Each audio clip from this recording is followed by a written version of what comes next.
IPL അരങ്ങേറ്റ സീസണിലും തൊട്ടടുത്ത സീസണിലും മിന്നും പ്രകടനം. 2024-ലും 2025-ലും നിറം മങ്ങിയ പ്രകടനം. 2 സീസണിലും ലക്നൗ 7ാം സ്ഥാനത്താണ് ഫിനിഷ് ചെയ്തത്. കഴിഞ്ഞ സീസണിൽ അമ്പേ പരാജയമായിരുന്ന ഋഷഭ് പന്തിൽ ഇത്തവണയും വിശ്വാസം അർപ്പിക്കുകയാണ് സഞ്ജീവ് ഗോയങ്ക.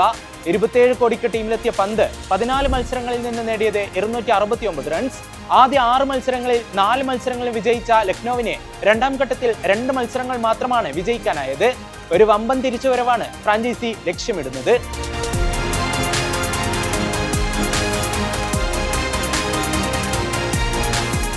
മിനി താരലേലത്തിന് മുൻപേ ട്രേഡിംഗിലൂടെ മുഹമ്മദ് ഷമിയെയും അർജുൻ ടെണ്ടുൽക്കറിനെയും കൂടാരത്തിലെത്തിച്ചു. 17 പേരെയാണ് ടീം നിലനിർത്തിയത്. ഡേവിഡ് മില്ലർ, ഷാദുൽ ഠാക്കൂർ, രവി ബിഷ്ണോയി ഉൾപ്പെടെ പ്രമുഖരെ ഒഴിവാക്കി. ലേലത്തിന് ടീമിന് ആവശ്യം 6 താരങ്ങളെ. ഇതിൽ 4 വിദേശ താരങ്ങളുടെ സ്ലോട്ടും ബാക്കിയുണ്ട്. പേഴ്സിൽ 22 കോടി 95 ലക്ഷം രൂപയുള്ളതിനാൽ താരലേലത്തിൽ മിന്നും താരങ്ങളെ സ്വന്തമാക്കാനാണ് ലക്നൗ എത്തുന്നത്.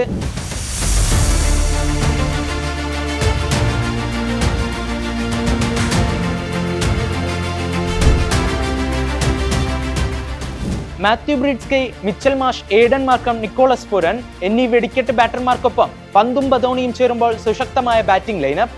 ഓൾറൗണ്ടർമാരായി ആഭ്യന്തര ക്രിക്കറ്റിൽ മിന്നും ഫോമിലുള്ള ഷഹബാസ് അഹമ്മദും ഹർഷിൻ കുൽക്കർണിയും ടീമിലുണ്ട്.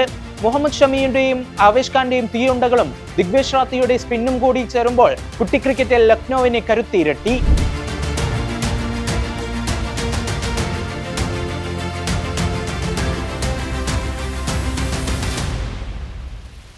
ഡേവിഡ് മില്ലറെയും രവി ബിഷ്ണോയെയും ഷാദുൽ ഠാക്കൂറിനെയും കൈവിട്ടെങ്കിലും ലക്നൌവിന് ആശങ്കയേതുമില്ല. 22 കോടി കീശയിലുള്ള LSDക്ക് ആവശ്യം സ്പിന്നർമാരെ. വാനിദു ഹസ്രംഗ, മഹീഷ തീക്ഷണ, രാഹുൽ ചഹാർ, ആദം സാംബ എന്നിവർക്കായി ലക്നൌ താരലേലത്തിൽ ശ്രമിച്ചേക്കും.